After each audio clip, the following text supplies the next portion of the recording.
میں اپنے اگلے مولانا نگار کو دعوت دینا چاہتا ہوں، جن کا نام ہے مولانا ادینہ شاہ۔ گواربتی زبان سے جو تعلق ہے ارندو چترال سے۔ گواربتی لغت میں تحقیق میں درپیش مسائل اور ان کا حق کے موضوع پر ان کا پیپر ہے۔ ان کا مختصر تعارف یہ ہے: حاجی مولا ادینہ شاہ ابوالفضل کا تعلق چترال کے گاؤں ارندو سے ہے۔ چاردہ کی مساجد میں قیام کر کے دینی علوم اور قریبی اسکولوں میں پرائمری تعلیم حاصل کی۔ میٹرک چترال سے کرنے کے بعد چترال اسکاؤٹس میں شامل ہوئے۔ پشتو زبان میں ماسٹرز کیا۔ سرکاری اسکول میں ہیڈ ماسٹر ہیں۔ مختلف دینی کتب کا اپنی مادری زبان گواربتی میں ترجمہ کیا۔ 42,000 الفاظ پر مشتمل ڈکشنری تیار کر چکے ہیں۔ اس کے علاوہ قرآن شریف کا ترجمہ بھی اس زبان میں کر چکے ہیں۔ میں گزارش کروں گا مولا ادینہ شاہ صاحب سے کہ وہ تشریف لے آئیں اور ساتھ ہی جب ہماری بیل کی آواز آتی ہے تو اس کو اذن واپسی سمجھیں۔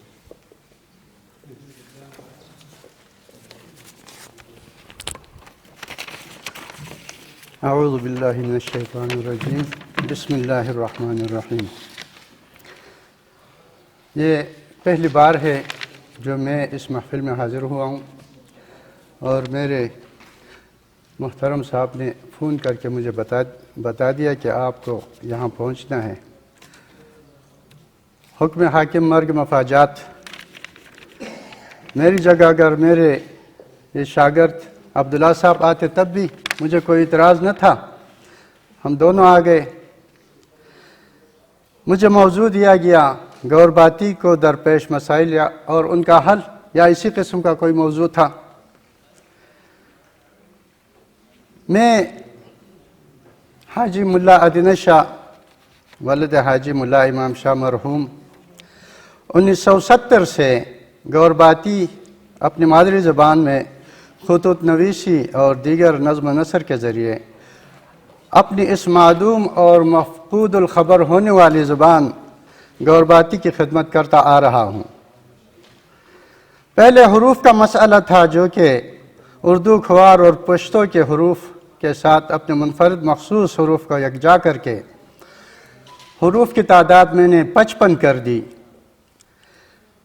اور لکھنا شروع کیا۔ اس زمانے تک کسی گور نے، یعنی گور ہماری قوم کو گور کہا جاتا ہے، گبر بھی کہا جاتا ہے، اس زبان میں کچھ لکھنے کی جسارت کسی نے نہیں کی تھی، اور نہ ہی گوروم یا علاقۂ گور میں کوئی تعلیم یافتہ انسان موجود تھا۔ پرائمری پاس بھی بمشکل دستیاب تھے۔ ایک پرائمری اسکول بنا اور 23 مئی 1962 کو مجھے اس میں داخل کیا گیا۔ علاقے کے حالات بہت ہی ناسازگار تھے اور اب تک وہی حالات ہیں۔ اس وجہ سے اپنے حافظ القرآن ماموں مرحوم خیر محمد خان کے ساتھ چارسدہ تحصیل آیا۔ وہ بہترین حافظ القرآن اور بہترین نعت خوان بھی تھے۔ اس وجہ سے نظم و نثر میں میرا کام جاری ہے اب بھی۔ ان کے والد صاحب اور دادا چترال میں رہ کر شاہی خاندان میں رشتہ کرنے کی وجہ سے تعلیم کے کچھ شد بت رکھتے تھے، مگر ان کو بھی قتل کر کے فارغ کر دیا گیا۔ وہ علاقہ ہی ایسا ہے، اور ایسے خطرات کے پیش نظر ہمیں وطن سے چند سال دور رہنا پڑا۔ چارسدہ کے دیہات، ڈاگئی، پڑانگ، ترناب وغیرہ کے مختلف مساجد میں رہ کر دینی علوم اور قریبی پرائمری دیہات کے اسکولوں میں عصری تعلیم کا سلسلہ شروع ہوا۔ 1967 کو واپس چترال آیا۔ چترال کی ریاست ضلع بن چکی تھی اس وقت۔ گورنمنٹ ہائی اسکول دروش میں ششم میں داخلہ لیا اور 1971 تک وہاں پڑھتا رہا۔ 1972 کو پولیس میں گیا، ملازمت پسند نہ آئی، سیدھا جا کر چترال اسکاؤٹس میں 29/9/72 کو میں بھرتی ہوا، اور 1979 تک فوجی ملازمت کے بعد اسے بھی چھوڑ دی۔ اس عرصے میں FC اسکول لنڈی کوتل میں رہ کر UEI JV PTC وغیرہ کے کورسز مکمل کر کے کئی سال فوجی ایجوکیشن سٹاف میں رہا، اور لاس نائک کے عہدے تک پہنچ کر اسے بھی خیر بات کہہ دیا۔ اس دوران کمیونسٹ انقلاب کی وجہ سے صرف میرا گاؤں ہی نہیں بلکہ پورا علاقہ گورم جل رہا تھا۔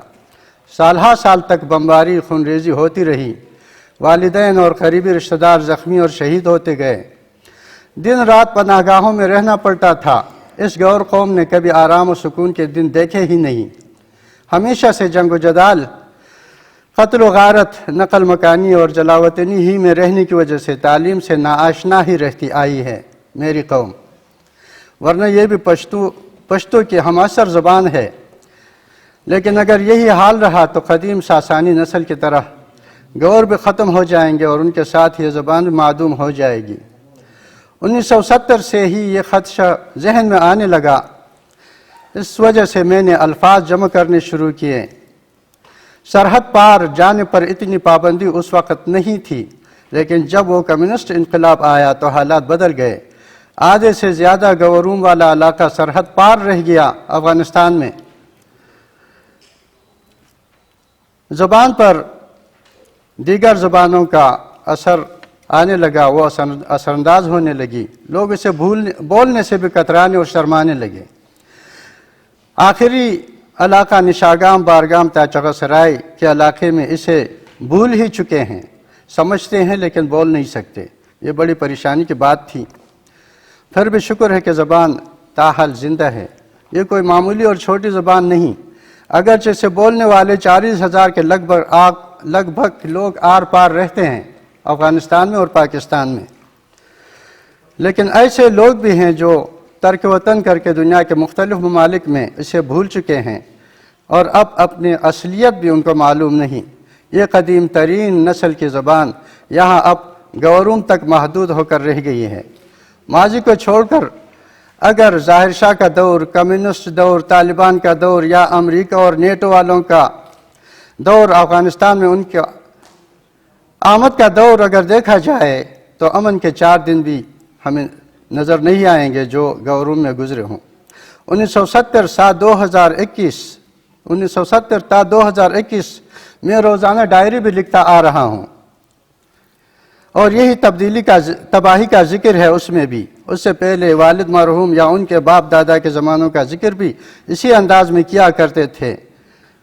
میرا علاقہ گوروم چیونٹیوں کا گھر ہے، روز کوئی رندہ روز ماتم، یہی رونا دھونا رہتا ہے۔ ایک کرونا وائرس نے دنیا کی کیا حالت بنا رکھی ہے، ہم پر تو لاکھوں قسم کے آفات کی یلغار ہے، جن کو جان کے لالے پڑ جائیں ان کو زبان کی کیا فکر ہوگی۔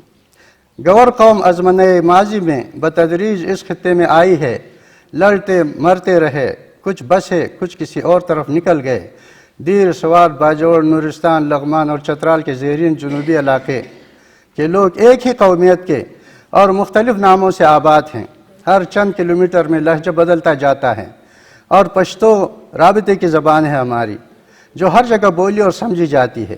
یہ کوہستانی کی ایک ذیلی شاخ ہے، ہماری گورباتی کوہستانی ہی ہے لیکن ایک ذیلی شاخ ہے اس کے، اب مقامی بولیوں کی شکل اختیار کرتی جا رہی ہے۔ گورباتی کی معدوم ہوتی ہوئی حالت دیکھ کر شب و روز کی محنت سے اس کے مروجہ اور قدیم آوارہ الفاظ جمع کر کے 42,000 تک کی تعداد میں نے پہنچا دی اور ترتیب دینا شروع کیا، اور ترجمہ اردو پشتو میں کرنا پڑا، کیونکہ آدھی آبادی سرحد پار تھی اور ان کی قومی زبان پشتو تھی، اور آدھی ہماری طرف پاکستان میں ان کی قومی زبان اردو۔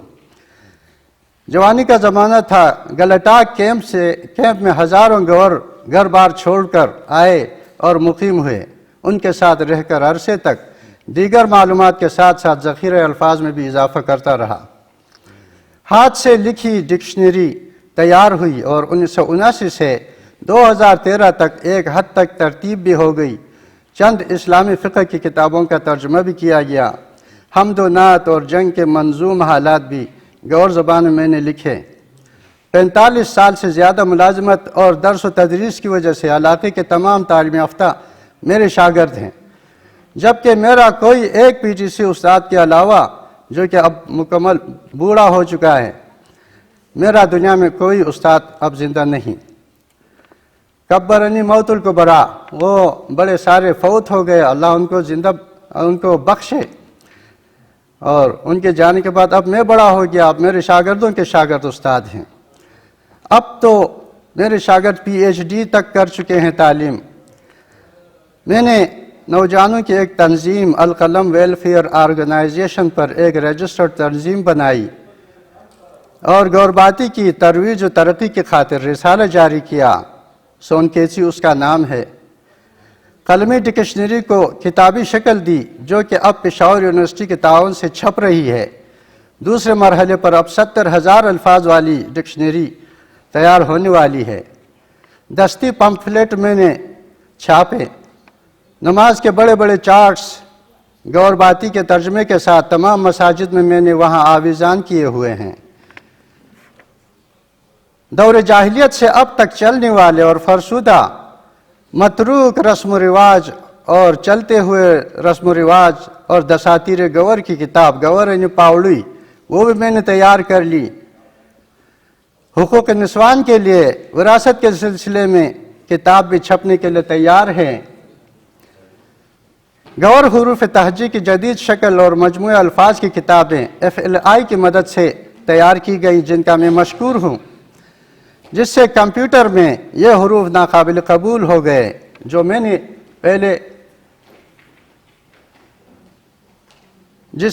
پہلے استفادہ کیا تھا وہ اب متروک ہو گئے ہیں۔ جو FLI ہمیں دے چکی ہے وہی چل رہے ہیں۔